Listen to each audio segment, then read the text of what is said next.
I wouldn't wish for anyone to be depressed or feel really dark in order to be able to make music.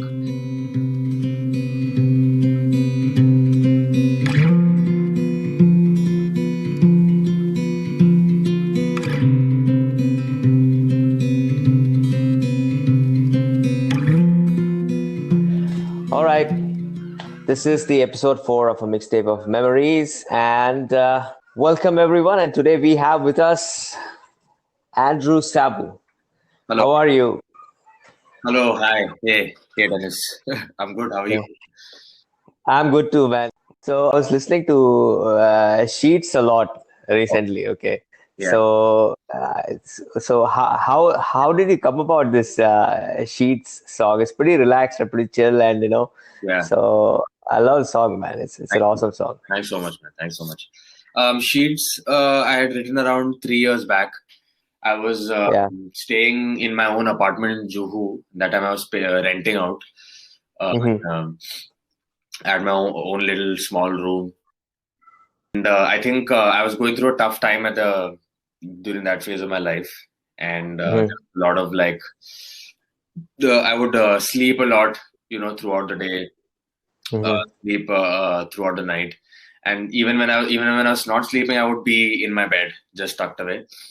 So Sheets was about how, and the chorus goes, Sheets will comfort me. That's the lyrics of the chorus, because it talks about how I'm just trying to just kind of, rest and just take comfort in my sheets and just be in bed and kind of do nothing. So it's actually a slightly painful song, even though it's chill, but it talks about how I'm quite tired of everything around me, so I just want to be wrapped up in my sheets. So yeah, that's what the song is about, actually. Yes, the song actually gives out the feeling that you're writing it from a state of what do you say? A state of I just need time to figure out kind of a thing. Yeah. It is from the entire EP is about that, essentially. Sheets leads into the song Rest, which talks about then taking a seat back and telling yourself it's okay that you're going through this. So it kind of drives that point till the last song, which is Rest. Cool. So you wrote the song 3 years back, and you were living alone 3 years back. So, so why did you start living alone? Did you make a choice, or are you not from Mumbai or somewhere else? I am from Mumbai, but I live in this. I live in a little further away in this area called Navi Mumbai, which is New Bombay. Which is a little further away, and the thing is, at the time I was doing a lot of shows, a lot of live shows. I was not only gigging myself, but I was also putting up a lot of live shows. And the venues and all are over there in Bandra Khar area, which is in Bombay area. Correct. So I was wanted. I did make the choice myself, but the travel distance was too much. So I decided to rent out in Bombay.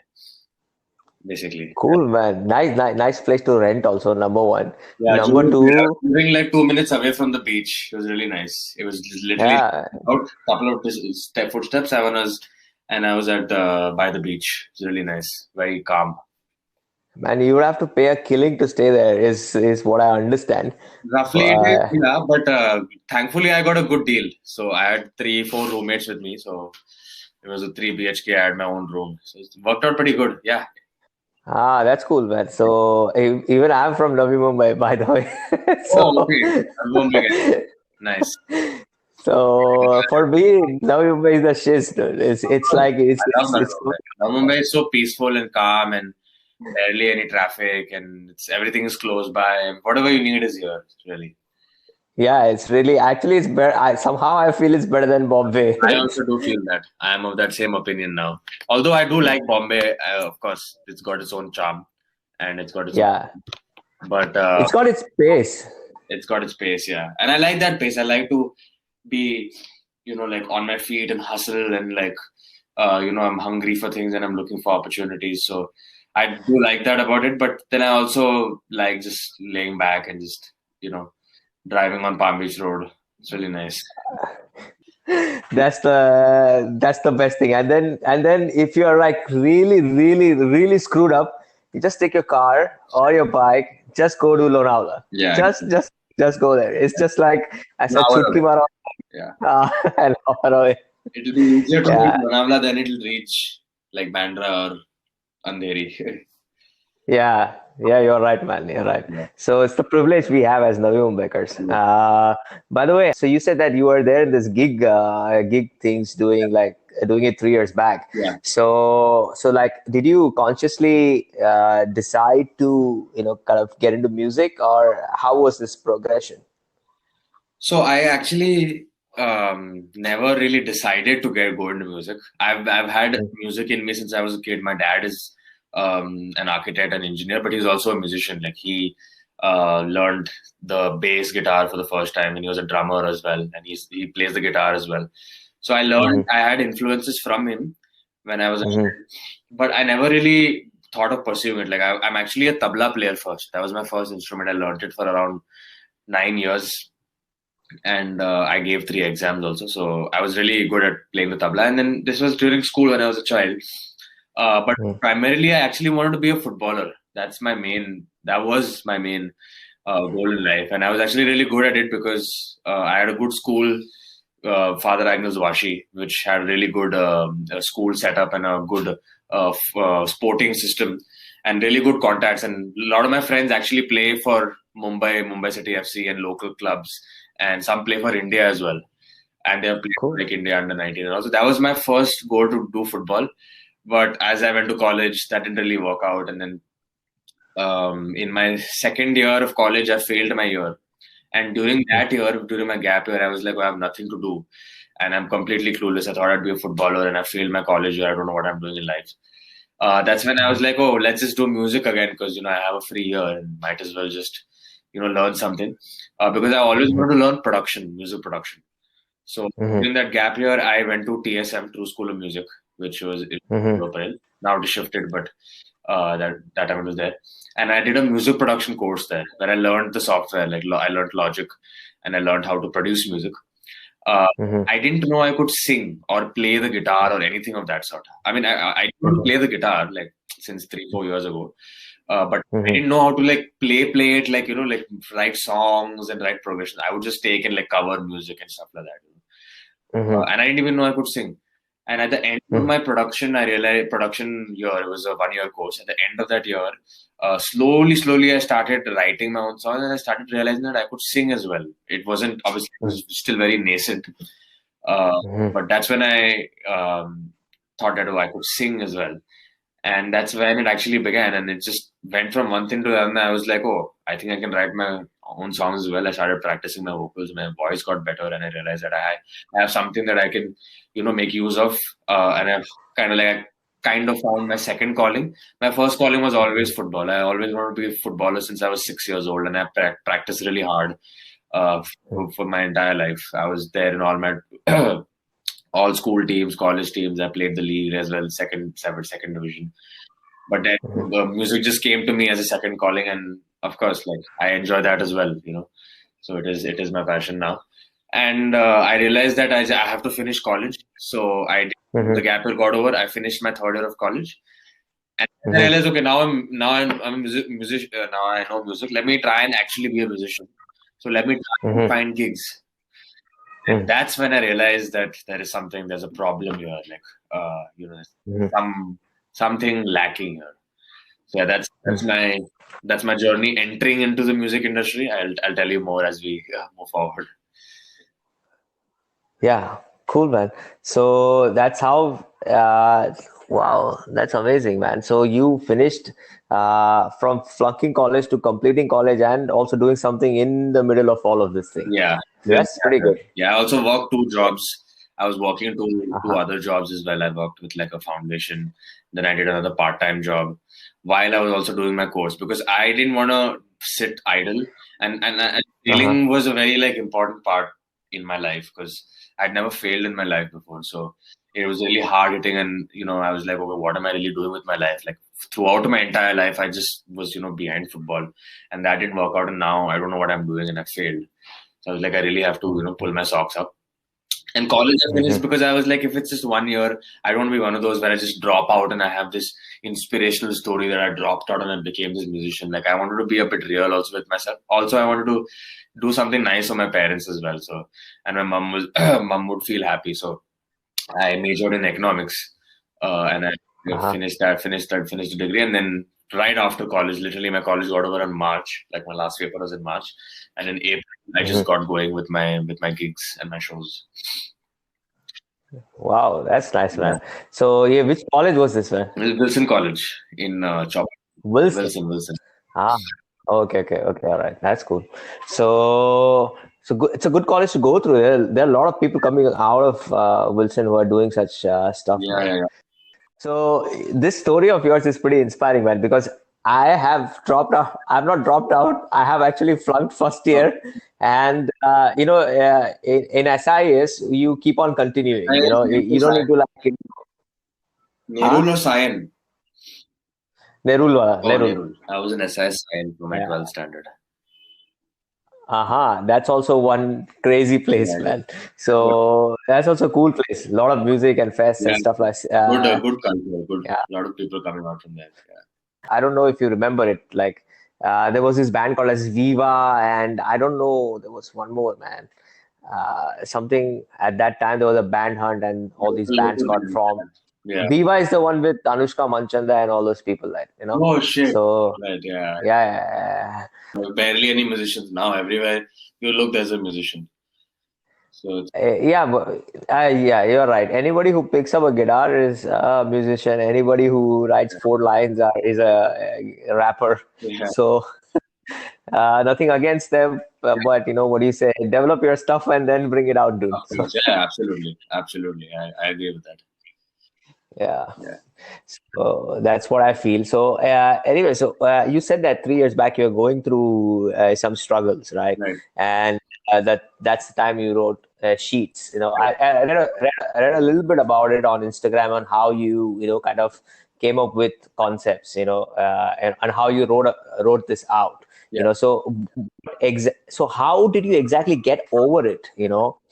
So to come to this place, like, is music the driver, or is there something else that drove you to get out of it?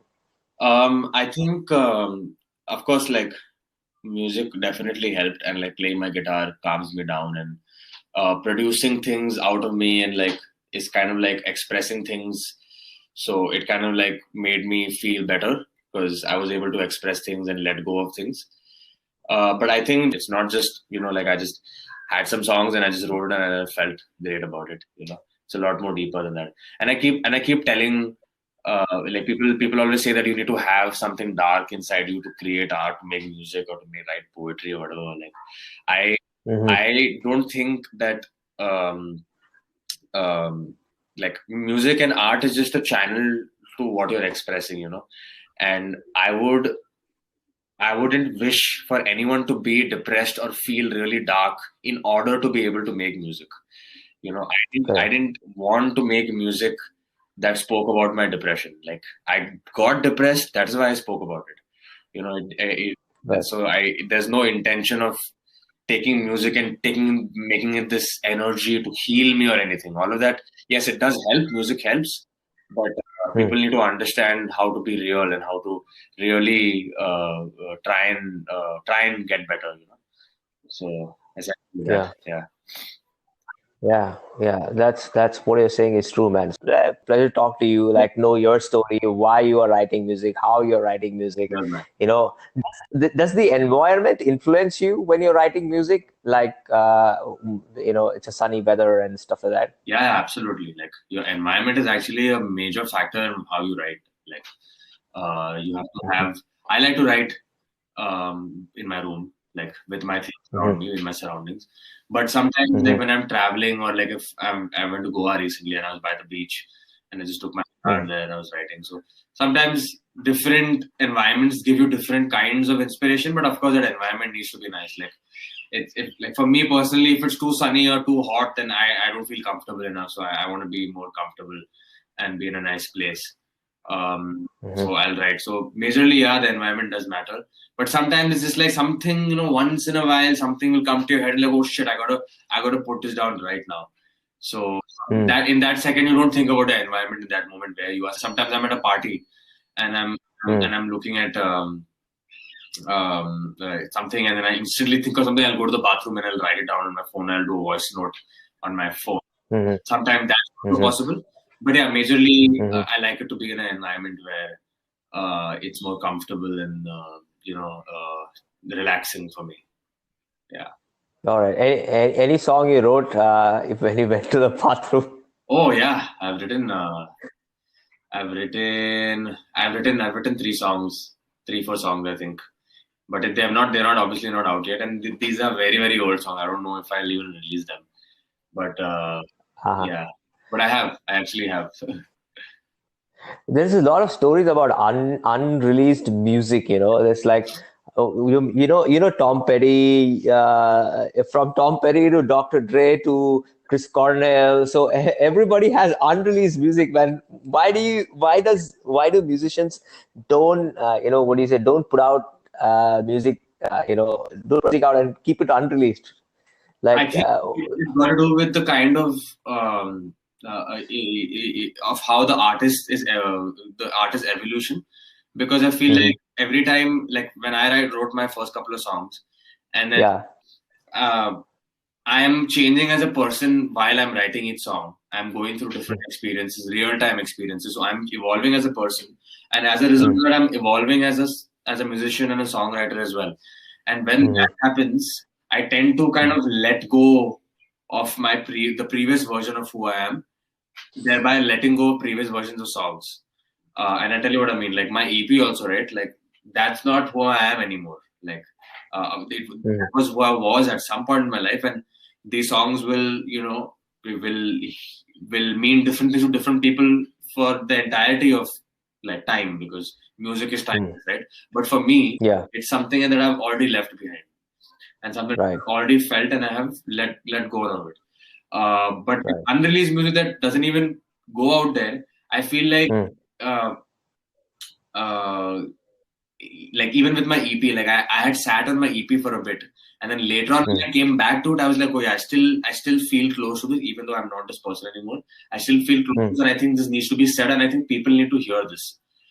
With unreleased music, you generally you listen to the music back, it's like, oh, I just found this music file this song I did 2 years ago, and you heard it, like, nah, it's nice, but it's not really hitting. Like it's not saying things that currently people want to hear, or people would find some kind of solace in. And I myself, I'm not attached to it, so it is a part of you, but it tends to be like never really released. But an interesting perspective is also this, is that maybe years later, and I'm probably going to do this with 2 of my songs in the next couple of releases, is that I'm using my really old song, which is 4 or 5 years old, written then. But now when I interpret that song, I still feel the song. I still go, yeah, there is still something I could say in this song, in this piece of music, and I can release it now. But now I'm a different person, so let me do it in a different rendition. So I'll take that, and then now I'll make the same music, same lyrics, same melody, everything same, but I'll change the tempo, or I'll probably change the strumming pattern, or it'll be more melodic and more percussive. There'll be a different identity. It's the same product, but it's a different identity. It's this new evolved identity which is sat for 4 or 5 years. It's felt all these things, and I myself as a person have gone all through these things in real time, and I've come here and I'm like, okay, yeah, I'm still connected to this, but I'm now connecting after having these experiences. So that also does tend to happen. Like it's about evolution of the artist and the piece of music that they've built, which is why a lot of music doesn't get released. Yeah. Okay. Great. So Dr. Dre has an album called as Chronic, which is not released.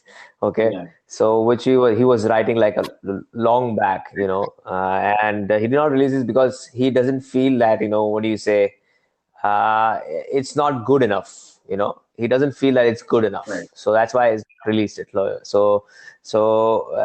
feel that's one aspect which you already said. Absolutely. And and there's another aspect, like, are musicians concerned with things like, what do you say, do people want to hear it?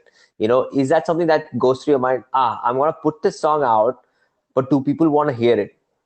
Yeah. Initially, I did used to think that, which is why I didn't release those songs.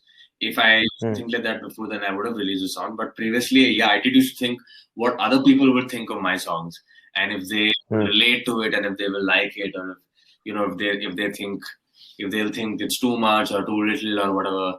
But that's the key factor, right? Like, now I have evolved as a person, so now I don't think that way. Now, if the music that I make is true to myself and to what I have created, and I really truly believe in it, and think the music has something to say, then people will listen. Now I worry about if the music has something to say, and not if people want to listen to it or not. So other way around, where initially I was like, will people want to listen to it? And then if people want to listen to it, then you see if the music has something to say. So I would make, that's why the music also that I would make, there's a reason why I didn't release, because I made music for people to listen to it. I took that approach. This is why I didn't, later on when I went back, I was like, no, wait, I'm not true to this music anymore, because I made it with a different purpose. Now I've started making music majorly for myself, and I want the music to speak for itself. That is the goal. I want the music to speak for itself, and then people will listen. Like, people will surely listen if the music speaks for itself. So yeah, that is also a key factor. But I've stopped thinking with that, and I've stopped using that approach now. And I think most musicians should stop using that approach, because it's a lot more liberating, I've found. And it opens up a lot more spaces for experimentation. Before I would think that if I sing a certain way or if I do certain thing, people will think I'm trying too much or trying too hard. But in actuality, no one really cares. And when you let go of that idea and perception of what other people will think, you're be able to, focus on your own art and what you want to say. So it's basically like, you have fear of what the opposite side of the listeners are kind of gonna think about it. You have fear if you have fear of what the other person or the listener is trying to think of. But that is where the irony is, right? If you have fear of what the other person is good, like if the other person is going to like it or not going to like it, that means you're not confident about what you've written. What you've written is not, there's no identity in it. It's not authentic enough, because you're focused on what other people will think. You have fear that they will judge it or they will think of it a certain way. That proves the fact that it's not good material. It's not good art, because you're not put your heart into it. So now, if you're only looking at the music you're making, you're so sure that focused entirely on the music, and you have put everything you want to put in the music, that people people will surely want to listen to it. So, and I'm talking about the people who want to listen will listen to it. And this is where I say that music is not like, it's different things for different people, right?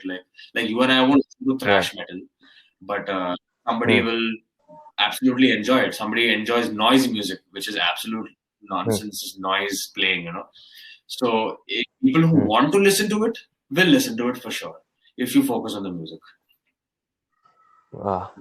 Yeah, that's true. What you're saying is absolutely correct. Yeah. Like, if you are being true to yourself and you put out your true self, at least today, tomorrow, somewhere, somebody is gonna be like, like for me, when I listen to Sheets, it's connecting to me. Like, it's not when you put it back then, but it's connecting to me right now. You got what I'm trying to say? Yeah, absolutely. So that's interesting. Messages from random people all over the world. Like this one guy from from Finland.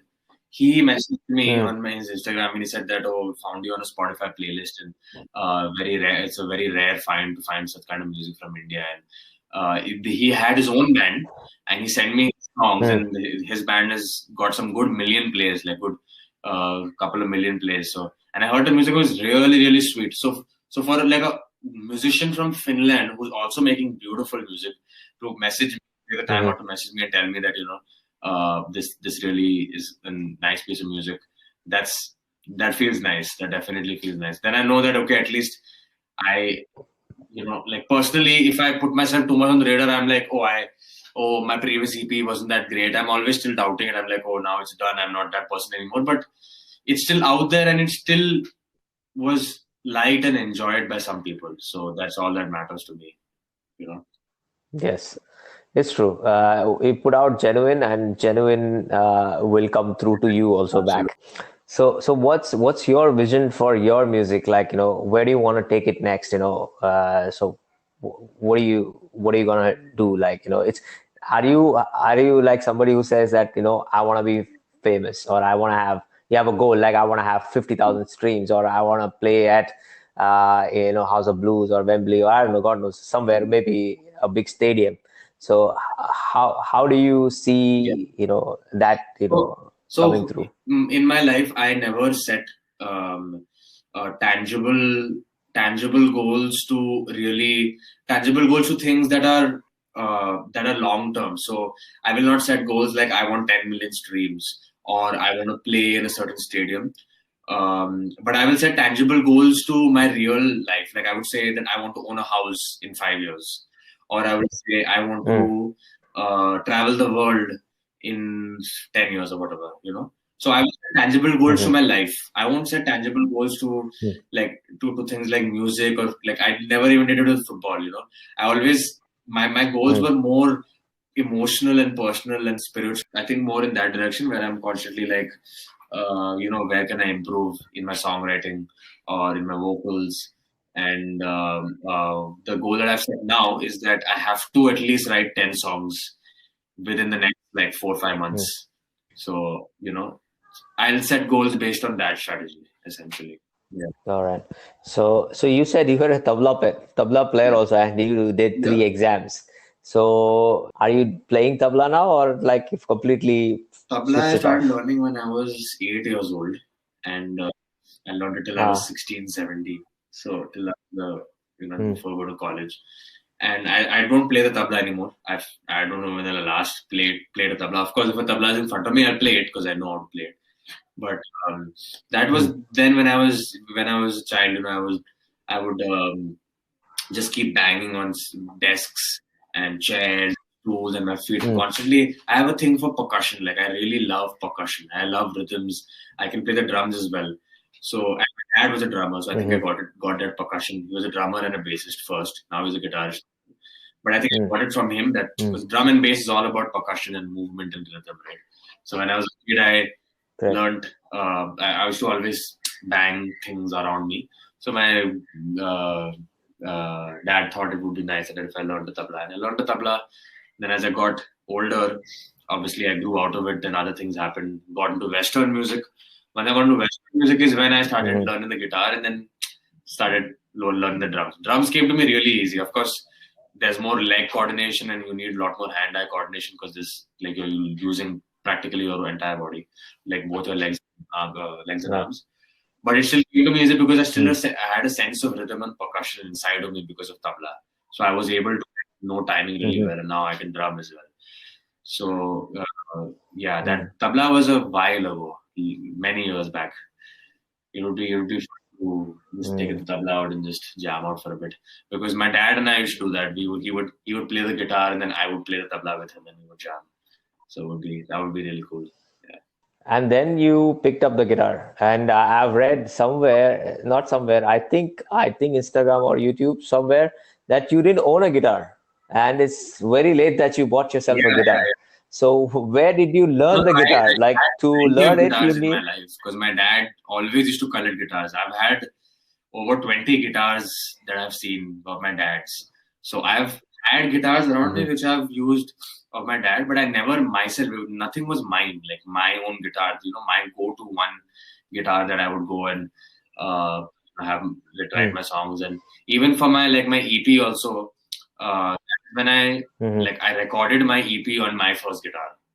That was that was like I mm, recorded it entirely on my guitar. But when I was writing it, that time I didn't have my mm, guitar. I didn't have it.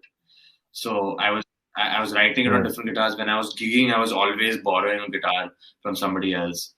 Uh, and mhm. yeah, now I have my own guitar. It feels really nice.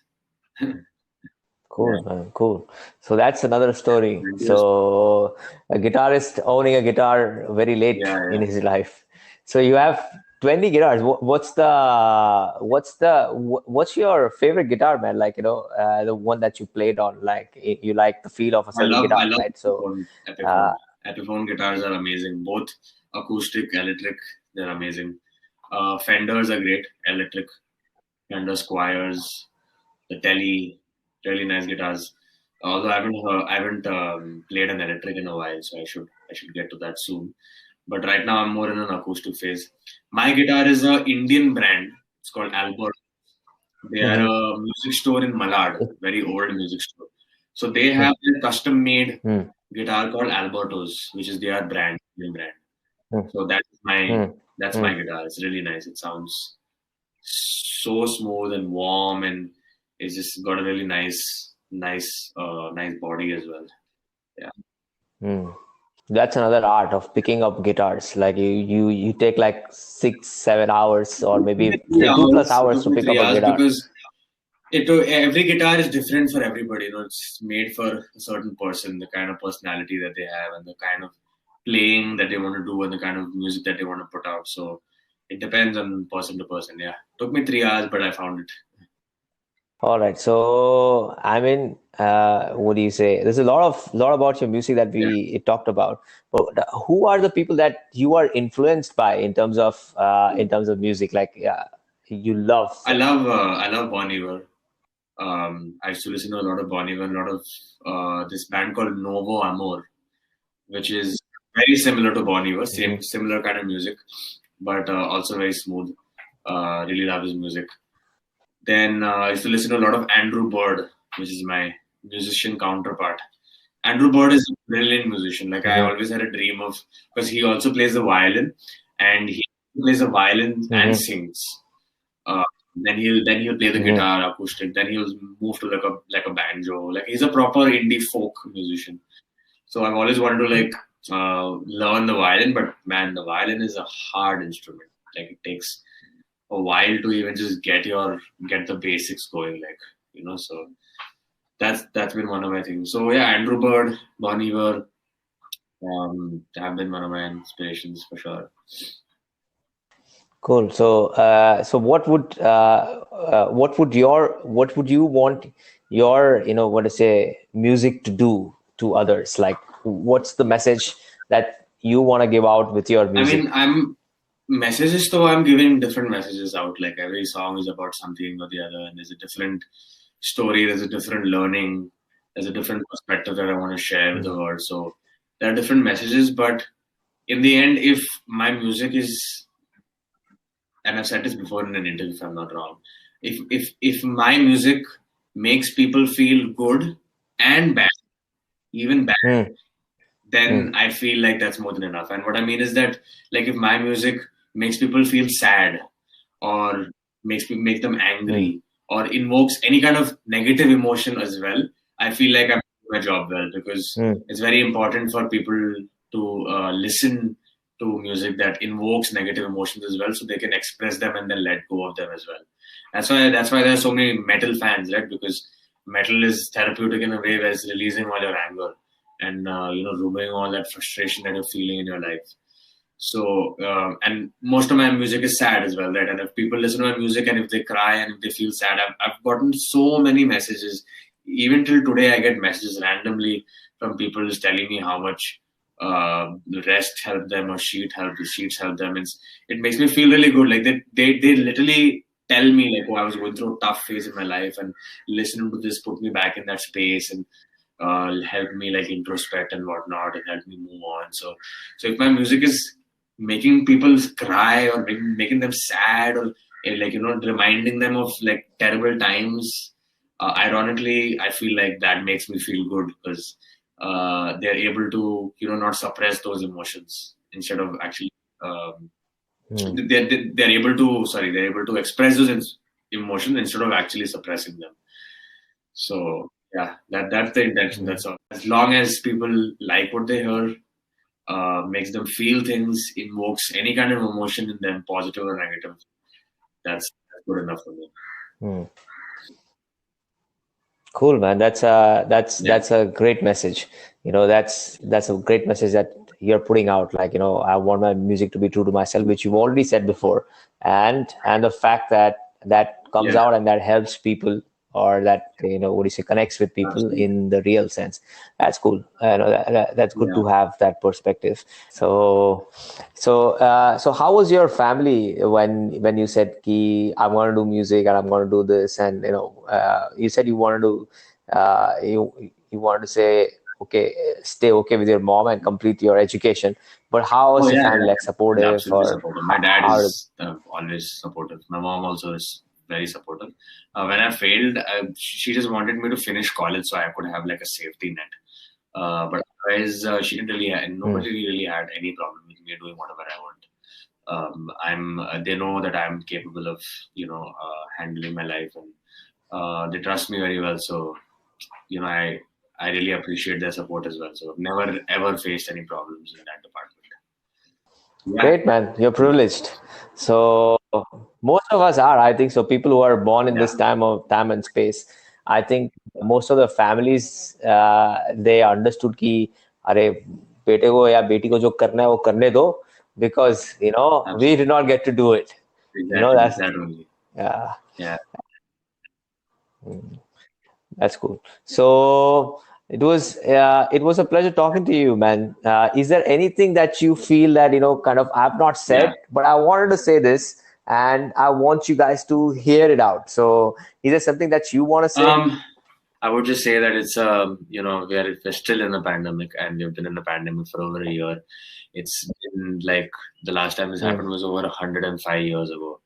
So it is a difficult time. It is a tough mm, time. And while people are listening to podcasts and watching videos and trying to gain inspiration and trying to, improve and better their lives, they should also understand that it is a very unprecedented time. So they should first and mm, foremost just look after themselves, and be with mm, their friends and family and do things that really really matter. The rest of it will just follow in its own time, because who knows what's going to happen tomorrow.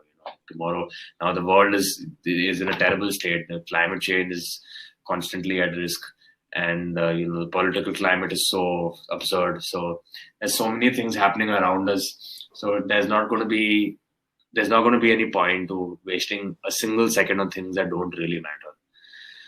So yeah, that would be my only mm. pseudo inspirational message to anyone listening. Cool. Whatever you said is, what you say, on point. And the political thing that you said is something like, That's I don't want to talk about, but it's like, it's just like it's screwed up everywhere, man. There's no, there's no country that is doing it right. Yeah, Ah, maybe I mean, New the world Zealand, in general. The but world in general is in a very, very weird space and time. I don't think we've been in this kind of uh, time where everything is very unusual. So yeah, I meant globally only. hmm. All right, man. Cool, dude. So you gonna release? You're working on some new stuff. So when are you I gonna don't have any release releases it? planned yet. I'm currently working on music. I'm writing music. So nothing is scheduled as of now. So I just hope to finish the Hmm. music and make sure that I can come with a good album. I'm working on an album right now. That's what I can reveal. Cool. And if people want to listen to you, if the very few people who listen to my podcast who wants to listen to you, what should They they can do? Where should they they can check it search check it out to on get to your Spotify, music? on Apple Music, on YouTube. Just type Sabu, and you will find it. Or if you write Sabu Music on Instagram, you can find my Instagram, and then through there you can see the songs I've written, and you can explore through there as well. Cool. All right, man. So the footballer, the musician, the tabla player, I don't know. Yeah, So many things put together. And a great guitarist. Yeah, it was a pleasure talking to you, man. And once again, I thank love your song thank Sheets. you. It's an amazing song. It's, yeah. And I hope we Absolutely. can do it sometime later. And I just want to put out a last few words before we go out. It's a quote from Steve Iovine. Everyone's frightened. It's how you deal with that fear. It's very, very powerful. And what you've got to do is get it as a tailwind instead of a headwind. And that's a little bit of a judo trick in your mind. And once you learn that, fear starts to excite you because you know that you are going to enter into something and try it and risk.